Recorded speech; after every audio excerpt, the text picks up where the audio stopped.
ഹരി ഓം. ഭാഗവതത്തിലെ 4-ാം സ്കന്ധത്തിലെ 23-ാം അധ്യായം, പ്രസിദ്ധമായ രുദ്രഗീതം. 24-ാം അധ്യായം രുദ്രഗീതം ഈ അധ്യായത്തിലാണ് വരുന്നത്. അതാണ് നമ്മളിനി പാരായണം ചെയ്ത് അർത്ഥം മനസ്സിലാക്കാൻ പോകുന്നത്. ശ്രീ രുദ്ര ഉവാച ജിതം താത്മവിദ്ധുര്യ സ്വസ്തയേ സ്വസ്തിരസ്തു മേ ഭവതാരാധസാരാധം സർവസ്മാ ആത്മനേ നമഃ. ജിതം ത വിദ്ധുര്യ ജിതം ത ആത്മവിദ്ധുര്യ സ്വസ്തയേ സ്വസ്തിരസ്തു മേ ഭവതാരാധസാരാധം സർവസ്മാ ആത്മനേ നമഃ.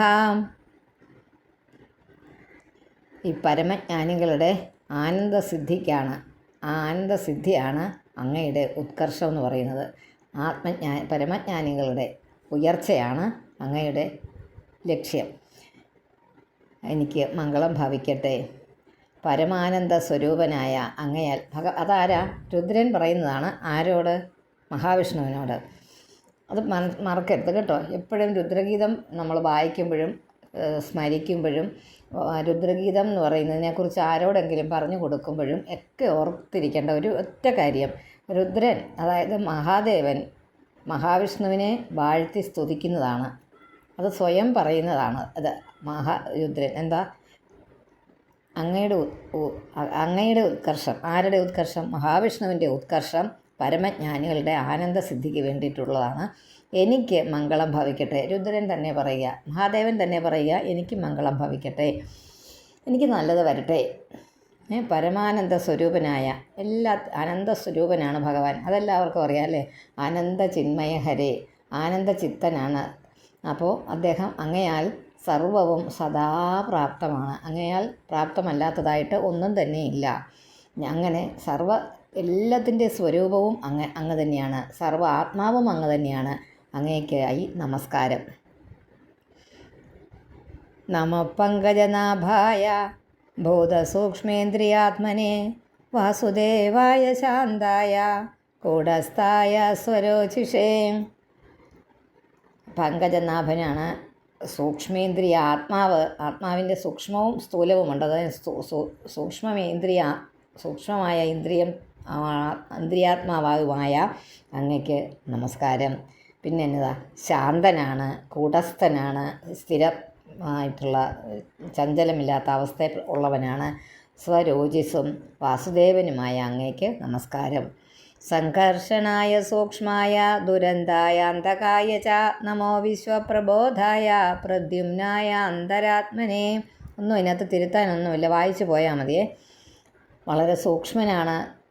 വളരെ സൂക്ഷ്മനാണ് ഭഗവാനെ കുറിച്ച് ചിന്തിക്കുമ്പോൾ.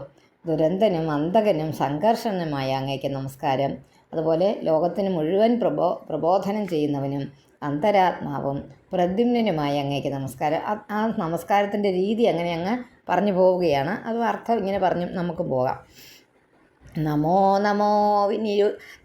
നമോ നിരുദ്ധായ ഋഷികേശേന്ദ്രിയാത്മനെ നമഃ പരമഹംസായ പൂർണ്ണായ നിഭൃതാത്മനെ. ഇന്ദ്രിയങ്ങൾക്ക് നിയന്താവും, ഇന്ദ്രിയങ്ങളെയെല്ലാം നിയന്ത്രിക്കുന്നത് അങ്ങാണ്. മനസ്സിന് അധിഷ്ഠാനമൂർത്തിയുമായ അങ്ങയ്ക്ക് അനേക നമസ്കാരം, ഒരുപാട് നമസ്കാരം നമ്മൾ പറയുന്നത്. അതുപോലെ പരിപൂർണനും ആയ പരമഹംസനുമായ അങ്ങയ്ക്ക് നമസ്കാരം.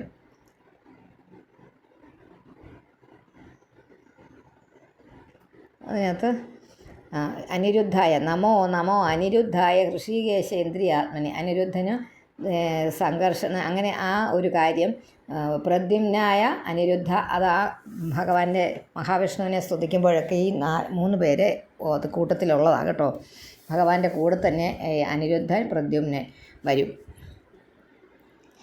നമോ നിരുദ്ധായ ഋഷികേശേന്ദ്രിയാത്മനെ നമഃ പരമഹംസായ പൂർണ്ണായ നിഭൃതാത്മനെ സ്വർഗാപവർഗദ്വാരായ നിത്യം ശുചിഷതേ നമഃ. നമോ ഹിരണ്യവീര്യായ ചാതുർഹോത്രായ തന്തവേ. സ്വർഗത്തിനും മോക്ഷത്തിനും, സ്വർഗം എന്ന് പറഞ്ഞാൽ എന്താ? ഏറ്റവും നല്ല ഉയർച്ചയിലുള്ളൊരു ഇടം. അതാണ് സ്വർഗം. പക്ഷേ മോക്ഷമോ ഭഗവാനിൽ ജയിച്ചു ചേരുകയാണ്, ഭഗവാന്റെ തന്നെ സാക്ഷാത്കാരം ചെയ്യുക, ഭഗവാനിലോട്ട് നമ്മൾ എത്തിച്ചേരുകയാണ്. അതുപോലെ ഭഗവാനിലോട്ട് എത്താനുള്ള ആ ഒരു കാരണവും ഉള്ള കാരണം ഭഗവാനാണ്. അതുപോലെ നിത്യവും മനസ്സിൽ സ്ഥിതി ചെയ്യുന്നവനും എപ്പോഴും മനസ്സിൽ സ്ഥിതി ചെയ്യുന്നവനുമാണ് അങ്ങേക്ക് നമസ്കാരം. ഇതൊക്കെ ഭഗവാൻ രുദ്രൻ മഹാദേവൻ്റെ മനസ്സിലാകട്ടോ, നമ്മുടെ മനസ്സിലാണ്. ഭഗവാൻ രുദ്രൻ ചെയ്യുന്ന നമസ്കാരമാണ് ഇതൊക്കെ. ഹിരണ്യവീര്യനും ചാതുർഹോത്രനുമായ അങ്ങേക്ക് നമസ്കാരം. ചാതുർഹോത്രായ തന്തവേ 38. നമ ഊർജേ ക്ഷേത്രയ്യ പതയേ യജ്ഞരേതസേ തൃപ്തിദായ ച ജീവാനാം നമ സർവരസാത്മനെ. ഈ നമ വരുന്നതുകൊണ്ടാണ് നമസ്കാരം എന്ന് ഓരോ പ്രാവശ്യവും പറയുന്നത്.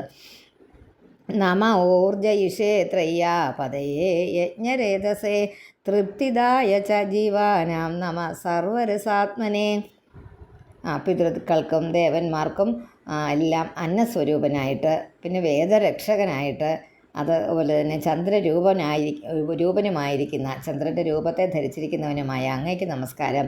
അതുപോലെ ജീവികൾക്ക് എല്ലാം സന്തോഷം കൊടുക്കുന്നവനും ജലസ്വരൂപനുമായ അങ്ങയ്ക്ക് നമസ്കാരം. സർവസത്വാത്മദേഹായ വിശേഷായ സ്തവീയസേ നമസ്ത്രൈലോക്യപാലായ സഹ ഓജോബലായ ച. പൃഥ്വരൂപനായും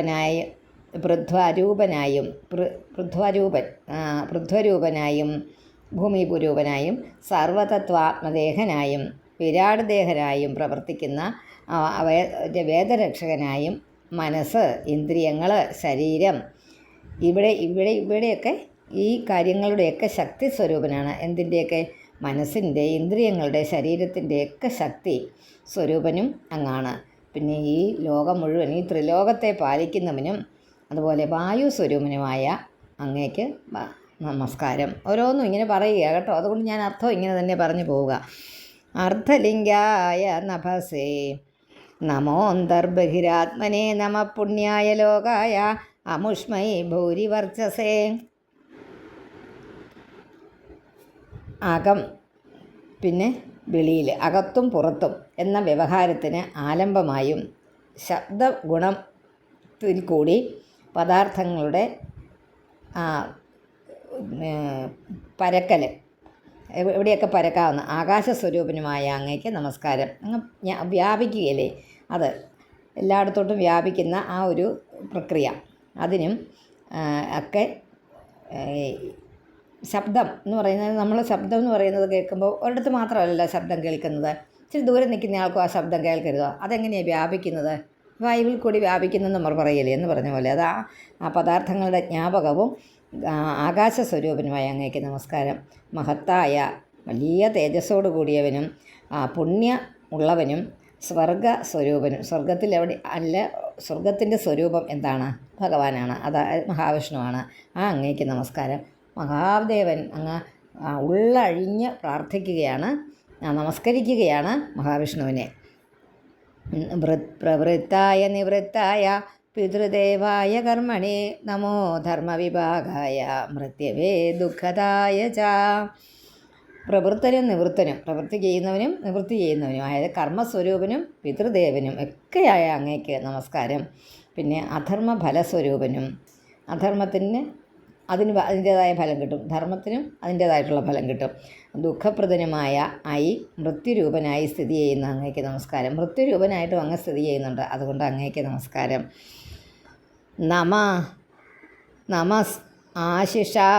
നമസ്താശിഷാമീശ മനവേ കാരണാത്മനെ.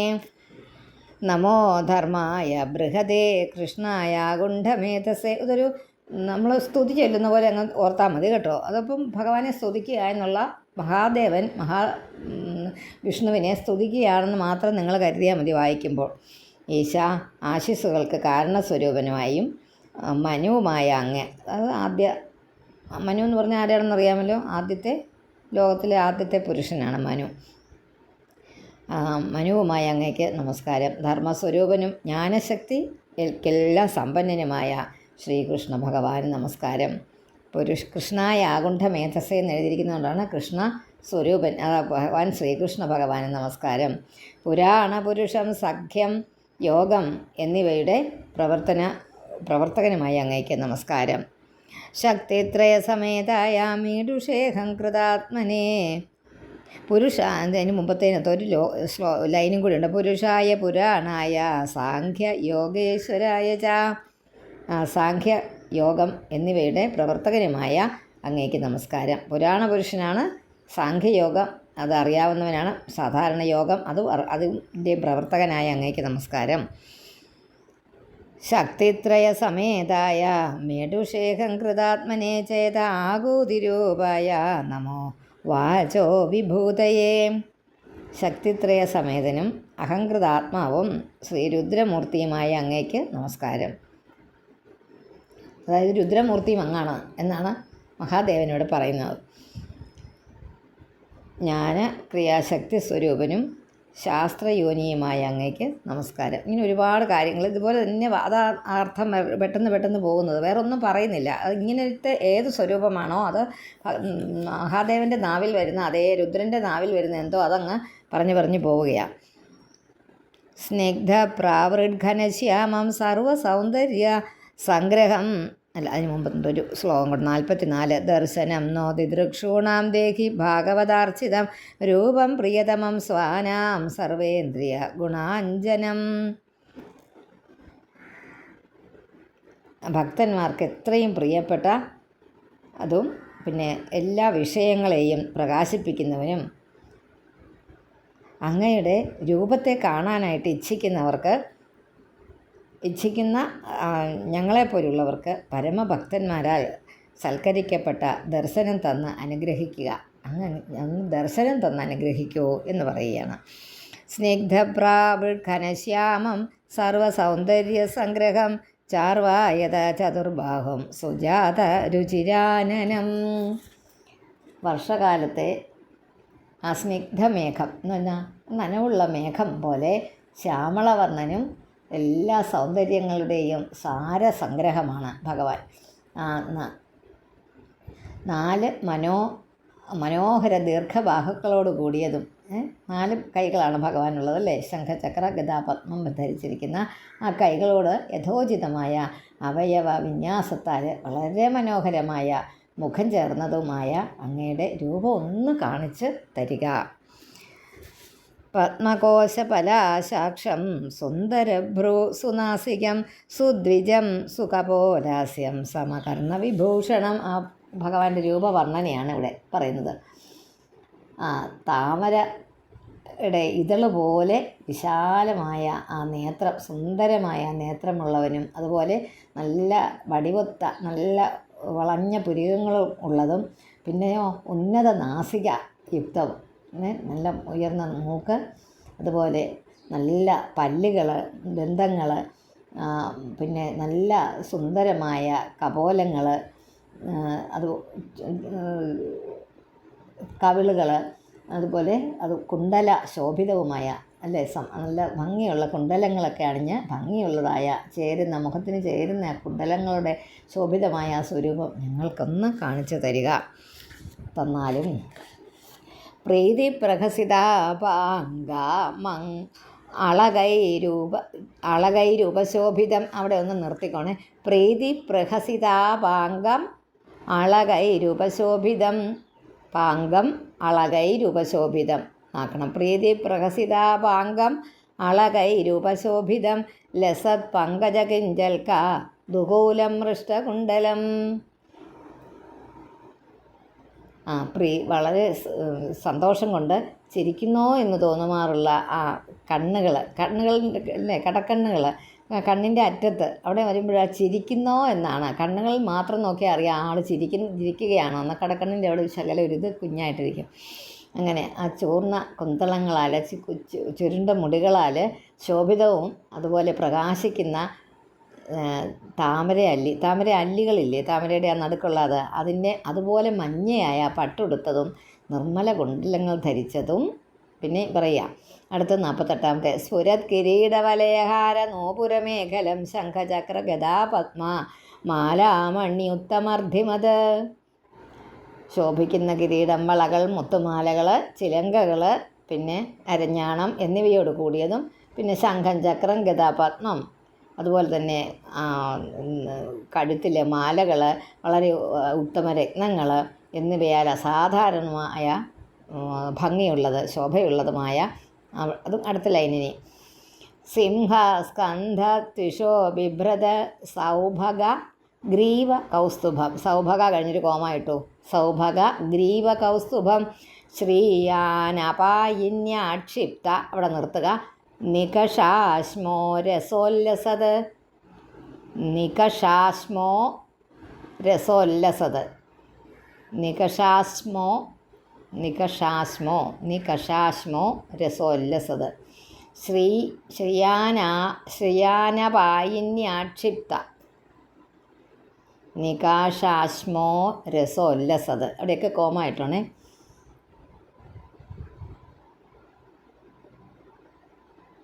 49 അല്ലേ. അതുപോലെ സിംഹസ്കന്ധസ്തുഷോ ബിഭ്രത് സൗഭഗ ഗ്രീവ കൗസ്തുഭം. സിംഹത്തിനൊത്ത സ്കന്ധങ്ങളിലെ ഹാരാദികളുടെ ശോഭ വഹിക്കുന്നതുമായ ഭംഗിയേറിയ ഗ്രീവം, കഴുത്ത്. അതുപോലെ കൗസ്തുഭരത്നം ധരിച്ചത്, കഴുത്തിൽ കൗസ്തുഭരത്നമാണ് ധരിച്ചിരിക്കുന്നത് ഭഗവാന്റെ കൗസ്തുഭ രത്നം. അതുപോലെ നിത്യവും സന്നിധാനം ചെയ്യുന്ന മഹാലക്ഷ്മി എപ്പോഴും ഇരിക്കുകയല്ലേ, എവിടെയാ? നെഞ്ചിലിരിക്കുകയാണ്, ഭഗവാന്റെ ഹൃദയത്തിൻ്റെ അവിടെ ഇരിക്കുകയാണ്. നിമിത്തം ലക്ഷ്മി അവിടെ ഇരിക്കുന്നത് കൊണ്ട് സുവർണരേഖ അങ്കിതമായ ഉരകല്ലിനെ നിസ്സാരമാക്കുന്ന മാർവിടമാർന്നതും, അത്ര നല്ല മിനുസമുള്ള ആ മാർവിടമാർന്നതും ശ്യാമശ്രോണ്യധിരോജിഷ്ണോ ദുകൂലസ്വർണമേഖലം സമചാർവാഘ്രിജംഘോരു നിമ്നജാനു സുദർശനം. ഒന്നുകൂടെ വായിക്കാം. ശ്യാമ ശ്രോണ്യധിരോജിഷ്ണു ദുകൂല സ്വർണമേഖലം സമചാർവാഘ്രിജംഘോരു സമ കോമ ചാർവാഘ്രി കോമ ജംഘോരു നിമ്ന ജാനു സുദർശനം.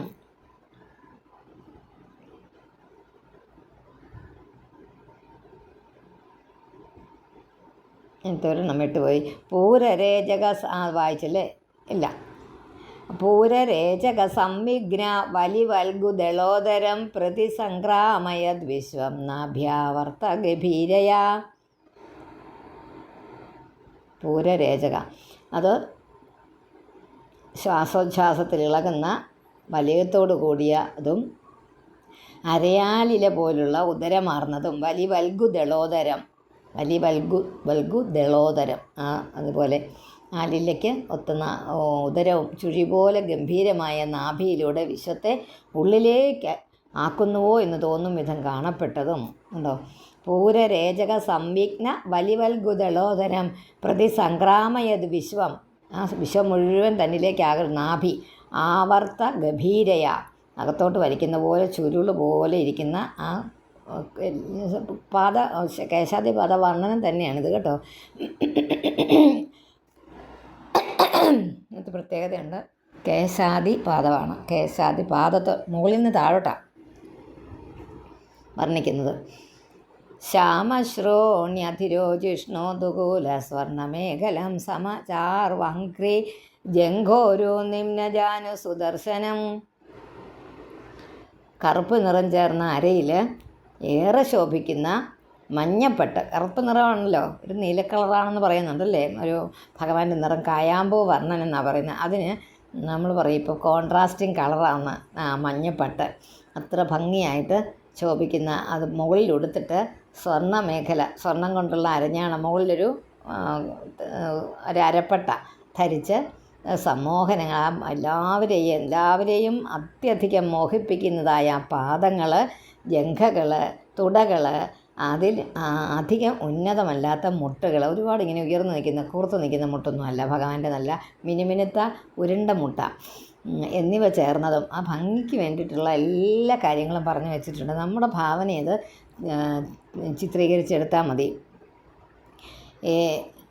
പദാ ശരത് പത്മപലാശരോചിഷ നഖദ്യുഭിർനോന്തരഖം വിധുന്മത പ്രദർശയ സ്വീയമപാസ്തസാധ്വസം പദം ഗുരോ മാർഗ ഗുരുസ്തമോജുഷാം. ഒന്നുകൂടെ വായിക്കാം. പദാ ശരത് പത്മ പലാശരോചിഷ നഖദ്യുഭിർനോന്തരഖം വിധുന്വത പ്രദർശയ സ്വീയമപാസ്തസാധ്വസം പദം ഗുരു മാർഗ ഗുരുസ്തമോജുഷാം ഗുരുഹു തമോജുഷാം.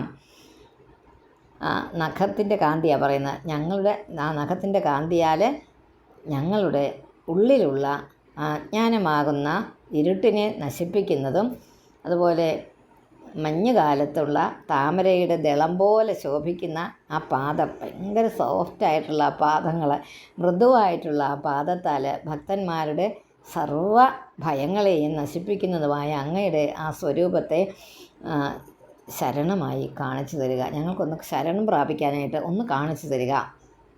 അല്ലേ ഗുരു അജ്ഞാനാന്ധകാരത്തിൽ തപ്പിത്തടയുന്നവർക്ക് മാർഗം കാണിച്ചു കൊടുക്കുന്ന ആ പരമഗുരു അങ്ങ് തന്നെയാകുന്നു.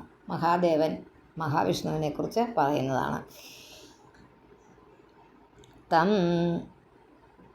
ഭവാൻ ഭക്തിമതാലഭ്യോ ദുർലഭ സർവദേഹിനാം സ്വാരാജ്യസ്യാപ്യഭിമത ഏകാന്തേനാത്മവിദ്ഗതിഃ. ഭവാൻ ഭക്തിമതാലഭ്യോ 53 വായിച്ചില്ല. ഏതത് രൂപമനുധ്യേയം ആത്മശുദ്ധിം അഭീപ്സതാം യദ്ഭക്തിയോഗോ ഭയത സ്വധർമ്മം അനുതിഷ്ഠതാം. സ്വധർമ്മം എന്നാക്കുക, പിന്നെ അനുതിഷ്ഠതാം എന്നാക്കുക. വായിക്കുമ്പോൾ അങ്ങനെ തന്നെ വായിക്കണം. 8 അക്ഷരം വയ്ക്കുമ്പോൾ ഒന്ന് നിർത്തിയിട്ട് വായിക്കുക. ഏതത് രൂപമനുധ്യേയം ആത്മശുദ്ധിം അഭീപ്സതാം യദ്ഭക്തിയോഗോ ഭയതഃ സ്വധർമ്മം അനുതിഷ്ഠതാം. ആത്മശുദ്ധി ആഗ്രഹിക്കുന്നവർക്ക്, അത് ഈ സ്വരൂപം വളരെ ധ്യാനാർഹമാകുന്നു, ധ്യാനത്തിന് അർഹതയുള്ളതാകുന്നു. ആ സ്വന്തം ധർമ്മത്തെ ഭഗവാനിൽ അർപ്പിച്ച് ഭഗവത്യർപ്പിതാശയ, അതായത് സ്വന്തം എന്ത് ധർമ്മമാണെങ്കിലും സ്വധർമ്മം, അത് ഭാര്യയാണെങ്കിൽ ഭർത്തൃ ശുശ്രൂഷ, അതാണ് പറഞ്ഞിരിക്കുന്നത്. ആ ധർമ്മം കുടുംബം നടത്തുക, സന്തോഷപൂർവ്വം അത് ചെയ്യുക. അത് എങ്ങനെ ചെയ്യണമെന്നും കൂടെ പറയുന്നുണ്ട് കേട്ടോ. അത് ഭഗവത്യർപ്പിതാശയ, ഭഗവാനെ അർപ്പിച്ചത് ഭഗവാന് സന്തോഷമാകട്ടെ എന്ന് പറഞ്ഞ് നമ്മൾ ചെയ്യുക. അതാണ് പിന്നെ സ്വധർമ്മത്തെ ഭഗവാനിൽ അർപ്പിച്ച് അനുഷ്ഠിക്കുന്നവർക്ക് ആ സ്വരൂപത്തിലുള്ള ഭക്തി എങ്ങനെയെങ്കിലും അഭയം നൽകിക്കൊള്ളും, അതിനെങ്ങനെയെങ്കിലും നമ്മളെ രക്ഷിച്ചു കൊള്ളും. അതാണ് 53. ഭവാൻ ഭക്തിമതാലഭ്യോ ദുർലഭ സർവദേഹിനാം സ്വാരാജ്യസ്യാഭിമത ഏകാന്തേനാത്മവിദ്ഗതിഃ. എല്ലാ ദേഹികൾക്കും, ഈ ശരീരം എടുത്തവർക്കും അതിദുർലഭനാണ്. സ്വർഗാധിസ്ഥാനം അനുഭവിക്കുന്നവരാൽ പോലും സ്തുതിക്കപ്പെടുന്നതാണ്. ആത്മജ്ഞാനികൾക്ക് പരമഗതിയുമായ അങ്ങ് പരമഭക്തന്മാരാൽ അനായാസേന പ്രാപ്യനാകുന്നു. ഒരു ബുദ്ധിമുട്ടും കൂടാതെ പരമഭക്തന്മാർക്ക് അങ്ങയെ കിട്ടും, അങ്ങയെ പ്രാപിക്കാൻ പറ്റും. തം ദുരാരാധ്യമാരാധ്യ സദാമപി ദുരാപയ ഏകാന്തഭക്ത്യാ കോ വാഞ്ചേത് പാദമൂലം വിനാബഹി. തം ദുരാരാധ്യമാരാധ്യ സദാമപി ദുരാപയ ഏകാന്തഭക്ത്യാ കോ വാഞ്ചേത് പാദമൂലം വിനാബഹി. ആരാധന കൊണ്ട്, ആരാധനയാൽ വളരെ എളുപ്പത്തിൽ പ്രാപിക്കാൻ കഴിയാത്ത അങ്ങയെ വളരെ സദ്ഗുണങ്ങൾ ഉള്ളവരാണെങ്കിൽ പോലും കിട്ടുവാൻ വളരെ ബുദ്ധിമുട്ടാണ്. ഏകാന്ത ഭക്തിയാൽ, കണ്ടോ, അതാണ് അതിനകത്തെ കാര്യം. ആരാധനയൊക്കെ ഒരുപാട് ചെയ്യുന്നുണ്ടായിരിക്കും നമ്മൾ, ക്രിയകൾ ഒരുപാട് ഭഗവാനെ ആരാധിക്കും, പൂക്കൾ കൊണ്ട് ആരാധിക്കും എന്നൊക്കെ പറയില്ലേ, അതുപോലെയുള്ള ആരാധന കൊണ്ടൊന്നും അത്ര തൃപ്തനൊന്നും ആകില്ല. എന്തുകൊണ്ടാണ് ഏറ്റവും തൃപ്തനാകുന്നത്?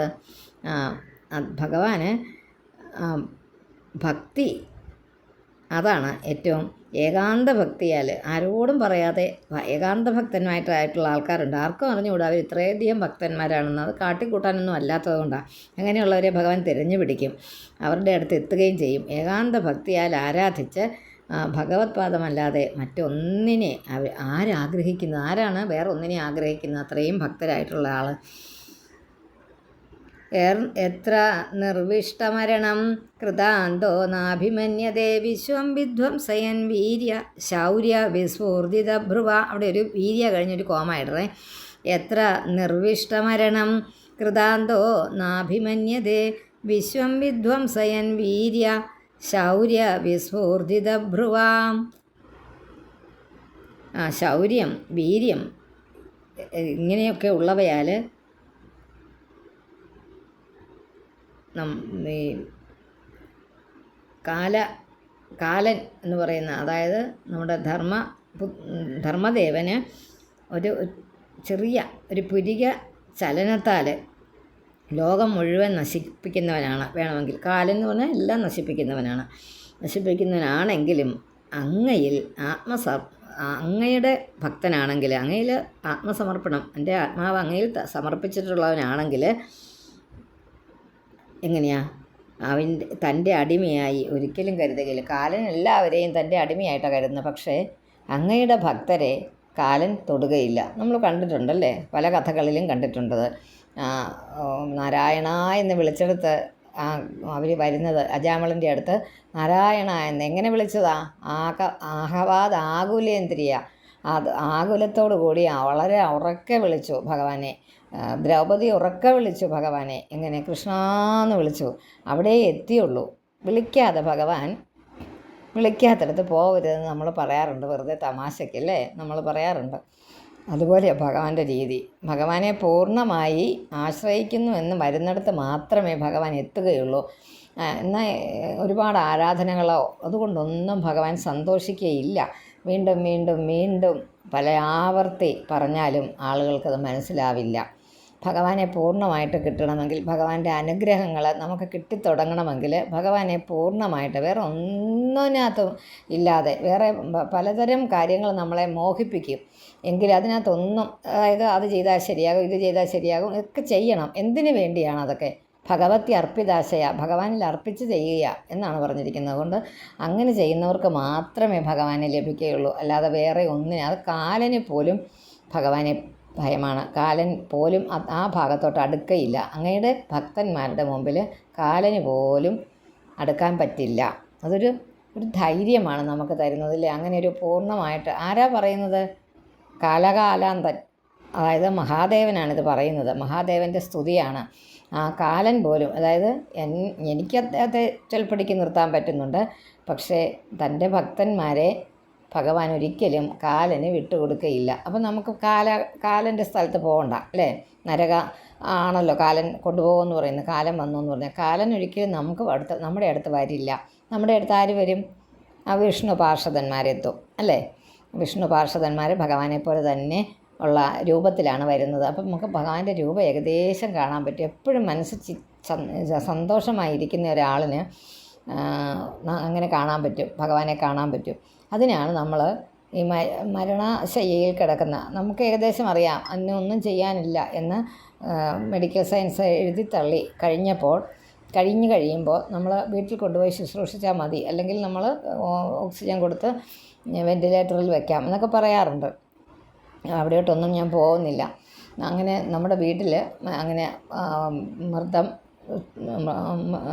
പ്രായനായിട്ട് കിടക്കുന്ന ആ ആളിൻ്റെ അടുത്ത് നമ്മൾ പതുക്കെ നാരായണ മന്ത്രം ജപിച്ചുകൊള്ളുക. അത് വളരെ ശ്രേയസ്കരമാണ്. ഇപ്പോഴാണെങ്കിൽ ഒരുപാട് പുതിയ കാര്യങ്ങൾ വന്നിട്ടുണ്ട്. നമുക്ക് ബുദ്ധിമുട്ടില്ലാതെ ഇനി നമുക്ക് ചൊല്ലാനൊക്കെ ബുദ്ധിമുട്ടോ സങ്കടമോ ഒക്കെ വരുമെങ്കിൽ ആ ഫോണിനകത്ത് പതുക്കെ വെക്കുക. ഞാൻ ഒരു വർഷം മുമ്പ് ഒരമ്മ മരിക്കുന്ന സമയത്ത് ഉണ്ടായിരുന്നു. അവിടെ ചെന്ന് അവിടുത്തെ വീട്ടിലംഗങ്ങളല്ലാതെ ഞാനും എൻ്റെ ഹസ്ബൻഡും സുരേട്ടനും മാത്രമേ ഉണ്ടായിരുന്നുള്ളൂ. ഞങ്ങൾ അന്ന് തൊട്ടടുത്തുള്ള വീടുകളിലുള്ളവർ 1-2 പേരും. ആ അമ്മയ്ക്കൊരു അനായാസ മരണം, നമ്മൾ പറയാറുണ്ട്, പ്രാർത്ഥിക്കാറുണ്ട്, അനായാസേന മരണം വിനാ ദൈന്യേന ജീവനം, അങ്ങനെ നമ്മൾ പ്രാർത്ഥിക്കാറില്ലേ? അങ്ങനെയുള്ളൊരു അനായാസ മരണമായിരുന്നു അമ്മയുടേത്. അപ്പോൾ അവിടെ പതുക്കെ ഫോണിൽ വളരെ നമുക്ക് ശ്രദ്ധിച്ചാൽ കേൾക്കാത്ത പോലെ വോളിയം കുറച്ച് നാരായണ നാരായണ നാരായണ നാരായണ മന്ത്രം ഇങ്ങനെ അതൊരു ബുദ്ധിമുട്ടുമില്ലല്ലേ, അത് കുറേ നേരത്തേക്കുണ്ട്. അത് കഴിഞ്ഞ് അത് പിന്നീടും വെക്കുക. അപ്പോൾ എല്ലാവരും കൂടെ കിടന്ന് അലച്ചു കെട്ടി നാരായണ എന്ന് വിളിച്ച് കൂവും കറുവൊന്നും വേണ്ട, അനായാസം. കാരണം അത്രയ്ക്ക് അനായാസമായിരുന്നു ആ മരണം. അമ്മ മകൻ്റെ കയ്യേൽ പിടിച്ച് അതൊരു ഞാൻ പല മരണങ്ങൾ കണ്ടിട്ടുണ്ട്. 1-2 മരണങ്ങൾ മനസ്സിൽ നിന്ന് മായാത്തതുണ്ട്. ആ അമ്മ അങ്ങനെയാണ് മരിച്ചത്. കയ്യിൽ പിടിച്ചുകൊണ്ട്, മകൻ്റെ കയ്യിൽ പിടിച്ചുകൊണ്ട്. ആ അമ്മയുടെ ഒരു ഭാഗ്യം, മക്കളെല്ലാവരും ചുറ്റും നിന്ന്, കൊച്ചുമക്കൾ ഉണ്ട്, അടുത്ത് ഉള്ള ആൾക്കാർ. എന്തോ ഞാൻ മുജ്ജന്മത്തിൽ ആ അമ്മയുടെ ആരോ ആയിരുന്നു. എനിക്ക് ആ അമ്മയുടെ അടുത്ത് നിൽക്കാൻ അപ്പോൾ അവസരമുണ്ടായി. ഞാൻ അവിടെ തന്നെ നിന്നു, മനസ്സിൽ പ്രാർത്ഥിച്ചുകൊണ്ട്. ഞാൻ അവിടെ ഒരു കാലനെയും കണ്ടില്ല. ആ അമ്മ എന്ത് സന്തോഷമായിട്ട് എപ്പോഴും സന്തോഷിച്ചിരിക്കുന്ന ഒരു അമ്മയാണ് ആ അമ്മ. ആ മുഖത്തോടു കൂടി, ആ മുഖത്തിനൊരു മാറ്റവും ഒരു വെപ്രാളവും ഒരു പരാതിയും ഒന്നുമില്ലാതെ അമ്മ വിഷ്ണുപാദം പോകി എന്ന് പറഞ്ഞാൽ സത്യമായിട്ടും അവിടെ ഭഗവാൻ വന്നെന്ന് തോന്നും. അമ്മയ്ക്ക് മകനെയൊക്കെ എല്ലാം ഒരു നല്ല പ്രായം 90 വയസ്സ് ആയി. അപ്പോൾ അത്രയും പ്രായമുള്ള അമ്മയ്ക്ക് അത്രയും നല്ലൊരു മരണം, അത് അതിൽ കൂടുതൽ ഒന്നും ആഗ്രഹിക്കാനില്ലാത്ത അവിടെ എത്തിയിട്ടുണ്ട് ഭഗവാൻ. ആ ഭഗവാനും അവിടെ എത്തിയതിൻ്റെ ലക്ഷണം നമ്മളിലുണ്ടായെങ്കിൽ ആ അമ്മയ്ക്ക് നേരിട്ട് കാണാൻ പറ്റി കാണില്ല. അമ്മയ്ക്ക് ഒരു പരിഭ്രാന്തിയും ഇല്ലായിരുന്നു. അത്രയും നേരം അതിന് മുമ്പ് തൊട്ട് മുമ്പ് വരെ സംസാരിച്ചു. മകൻ വന്നോ എന്ന് ചോദിച്ചു. മകൻ വിളിച്ചപ്പം എന്ന് പറഞ്ഞു. അപ്പം വന്നു എന്നറിയാം. അപ്പോഴാണ് ഇറുക്കി കയ്യെ കയറി പിടിക്കുന്നത്. ആ പിടി വിട്ടില്ല. അത് കഴിഞ്ഞ് മരിച്ചില്ല. എല്ലാ കാര്യങ്ങളും കഴിഞ്ഞാണ് ഞങ്ങൾ പോകുന്നത്. അങ്ങനെയൊരു ഇത് കണ്ടു. അത് വേറെ ആരുമല്ല, നമ്മുടെ മണിച്ചേച്ചിയുടെ അമ്മയാണ്, സജിതയുടെ അമ്മ. നമുക്ക് അത്രയ്ക്ക് അടുപ്പമുള്ള ഒരാൾ. അങ്ങനെ ആ അമ്മയെക്കുറിച്ച് അറിയാവുന്ന എല്ലാവർക്കും അറിയാം അമ്മ എങ്ങനെയായിരുന്നു. അതുപോലെയായിരുന്നു ആ ഭഗവാന് അവിടെ വന്നെന്നുള്ളത് എനിക്കറിയാം. ഭഗവാൻ വന്നിട്ടുണ്ടെന്ന് ഞാനറിഞ്ഞു. അത് നമുക്ക് അത്രയ്ക്ക് ആ ഒരു സീൻ, ആ ഒരു സമയത്ത് നമുക്ക് അവിടെ ആരും അലമുറയിട്ട് കരഞ്ഞില്ല, ആരും ഒരു ബഹളം ഉണ്ടാക്കിയില്ല. അത് ആര് തന്ന ധൈര്യമാണ്?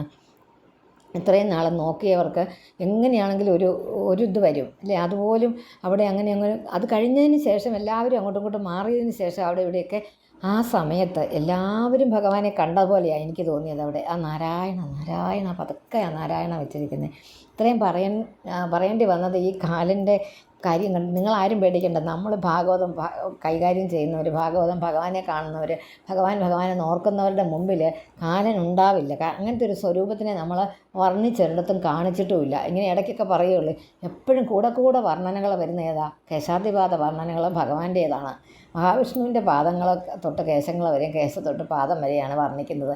ഒരു ഇടത്തും അല്ലാതെ എല്ലാ അധ്യായങ്ങളിലും ഒരു വർണ്ണനയെങ്കിലും ഭഗവാന്റെ ഒരു അവയവത്തിൻ്റെ സൗന്ദര്യത്തിനെക്കുറിച്ച് പറയാതില്ല. അപ്പോൾ ഏതെങ്കിലും ഒരു ഭാഗം ഭഗവാന്റെ കണ്ടുകൊണ്ടായിരിക്കണം ആ അമ്മ പോയതെന്ന് എനിക്ക് നല്ല ഉറപ്പുണ്ട്.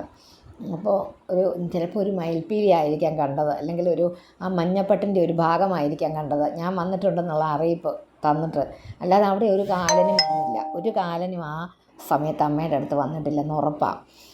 അങ്ങനെ പരമഭക്തന്മാരുടെ ആരാധിച്ച ആ ഭഗവത് പാദമല്ലാതെ മറ്റൊന്നിനെ ആരും ആഗ്രഹിക്കുകയില്ല. അതുപോലെ അത് ചെയ്തവൻ്റെ അടിമയായി ഒരിക്കലും കരുതില്ല. ആത്മസമർപ്പണത്തോടെ ഭഗവാനെ സേവ ചെയ്യുന്നവന് ഒരിക്കലും നാശം ഉണ്ടാവുകയില്ല. ഹരി ഓം.